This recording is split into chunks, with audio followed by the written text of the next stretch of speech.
Saya kembali ke akademisi lagi. Pak Andi Jufri, dokter. Ya baik, Assalamualaikum warahmatullahi wabarakatuh. Waalaikumsalam warahmatullahi wabarakatuh. Kita telah menerima banyak informasi, banyak ekspektasi dari publik yang terwakili melalui narasumber malam ini. Sesungguhnya dengan banyak keterbatasan yang dimiliki oleh pejabat gubernur hari ini, saya teringat dengan satu kaidah usul yang layak untuk kita pertimbangkan untuk pemanfaatannya. Kaidah usul itu berbunyi begini: al-mahafazatu ila qadimis sholih wal ahzu ila jadidil aslah. Artinya memelihara dan merawat tradisi yang lama, yang baik, dan kita mengambil tradisi yang baru yang jauh lebih baik.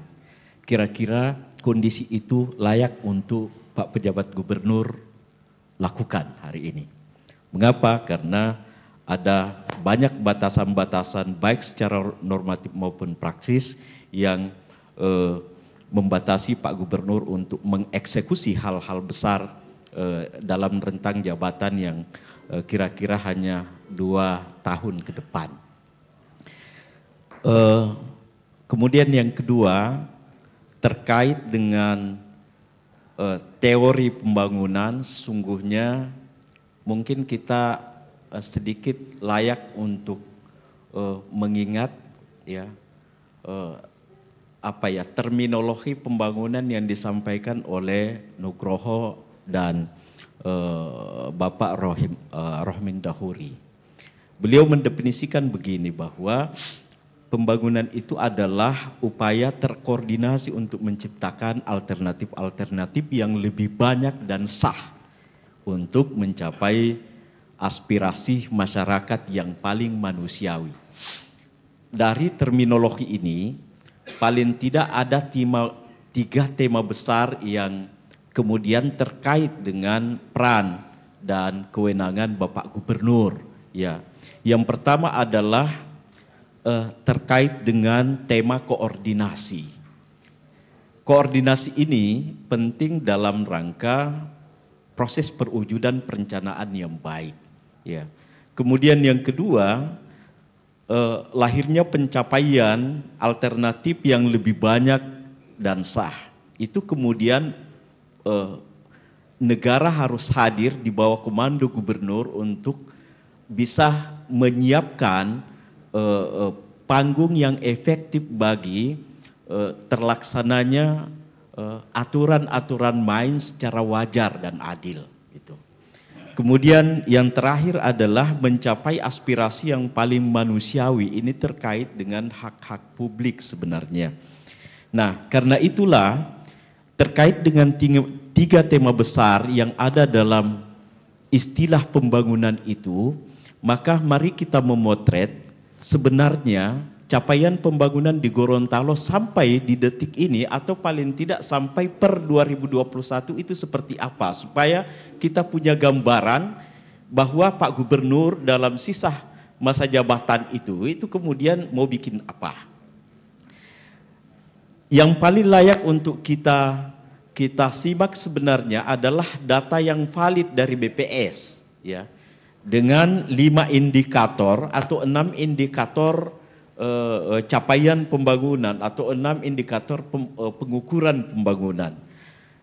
Pertama, pendapatan per kapita, ya, atau pendapatan per kapita regional, kemudian bagaimana struktur ekonomi, kemudian bagaimana urbanisasi, bagaimana angka tabungan, kemudian bagaimana indeks kualitas hidup dan indeks pembangunan manusia.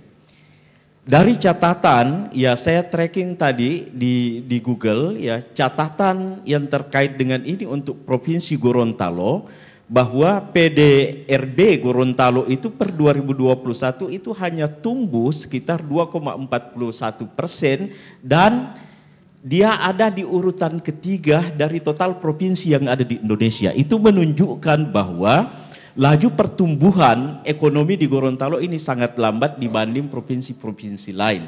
Gitu. Itu PR buat Pak Gubernur untuk memacunya.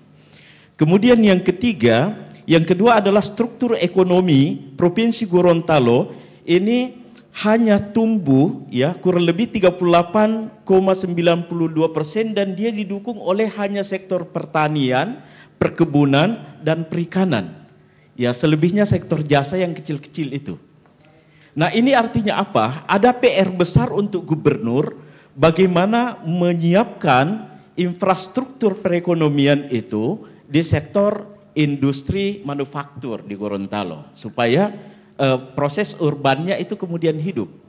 Gambaran yang paling mudah untuk kita pahami apakah ada pertumbuhan ekonomi yang masif atau tidak itu ketika kota-kota sebagai pusat pertumbuhan ekonomi dibanjiri orang. Dan ternyata ya data urban ya jumlah penduduk di Gorontalo itu dari 2019 sampai 2021 tidak justru meningkat. Tahun 2019 tercatat 1.202.631 orang. Tahun 2020 justru turun. Artinya lebih banyak orang Gorontalo yang keluar daripada yang masuk. Di tahun 2021 itu kemudian naik sedikit 1.180.949. Ini jumlah penduduknya. Artinya apa? Bahwa Gorontalo ini tidak terlalu menarik untuk orang mau datang ke sini. Gitu. Orang mau hidup di sini. Ya. Nah, karena itulah maka ada yang disoroti tadi oleh Pak Gubernur terkait dengan capital flight. Bagaimana uang APBD kita itu terbang keluar karena birokrasi atau mesin birokrasi kita bikin kegiatan di luar sana. Ini juga tantangan sekaligus Pak Gubernur punya tantangan bagaimana menciptakan capital inflow. Menciptakan sebuah panggung di mana arus modal itu masuk ke Gorontalo. Ya. Misalnya gini, saya melihat saat ini banyak sekali startup yang muncul untuk bisa mendorong produk-produk UMKM itu kemudian mendapatkan panggung. Ya. Nah, Provinsi Gorontalo itu harusnya hadir, ya, atau negara dalam hal ini harus hadir untuk memfasilitasi lahirnya startup pemasaran untuk produk-produk lokal. Ya. Nah, tentu ini saja prinsipnya akan murah sesungguhnya, ya, ketimbang langsung masuk ke market tradisional, ya. Nah, kemudian terakhir pada aspek IPM, indeks prestasi manusia atau indeks pembangunan manusia, ya. Bagaimana bayi yang lahir pada tahun 2021 dan harapan hidup pada tahun 2021 itu kemudian dia mengalami sesungguhnya perkembangan, ya. Kita mengalami peningkatan layanan kesehatan. Kenapa? Karena rata-rata tingkat harapan hidup manusia di Gorontalo ini telah menjadi 68,19 tahun. Untuk pengetahuan dan pendidikan, ini yang kemudian mungkin masih jadi PR besar kita. Bahwa orang yang lahir pada tahun 2021, dia hanya memiliki tingkat harapan bersekolah itu selama kurang lebih 13,11 tahun. Itu artinya setara dengan dia sekolah mulai dari SD sampai selesai diploma 1. Gitu. Nah, karena itulah untuk meningkatkan ini maka tentu seluruh infrastruktur pendidikan dan seterusnya harus ditingkatkan dan pemerintah provinsi harus hadir untuk mendorong proses penguatan penguatan riset, penguatan sarana dan infrastruktur pendidikan itu. Ya. Beberapa hari yang lalu saya ingin menyampaikan bahwa Pusat Studi Pancasila di IAIN Gorontalo itu pernah mengajak Pak Gubernur untuk hadir bersama dengan Direktur Pengkajian Kebijakan Badan Pembinaan Ideologi Pancasila, Pak Dr. Muhammad Sabri, tapi sayang sekali Pak Gubernur lagi berhalangan hadir ketika itu. Padahal sesungguhnya ada krisis yang terjadi yang melanda generasi kita terkait dengan isu-isu nasionalisme. Ya. Harusnya Pak Gubernur itu kemudian bisa mengadvise agenda ini untuk kemudian menghadirkan wawasan nasionalisme yang cenderung tergerus hari ini. Ya, Gorontalo ini salah satu isu yang paling mutakhir adalah menjadi salah satu pusat pusat penumbuh suburan radikalisme di Indonesia, malah menjadi sorotan nasional bahkan internasional gitu. Jadi saya pikir itu saja yang menjadi catatan kritis saya, ya mudah-mudahan bisa di follow up dengan baik oleh pejabat gubernur. Terima kasih. Assalamualaikum warahmatullahi wabarakatuh.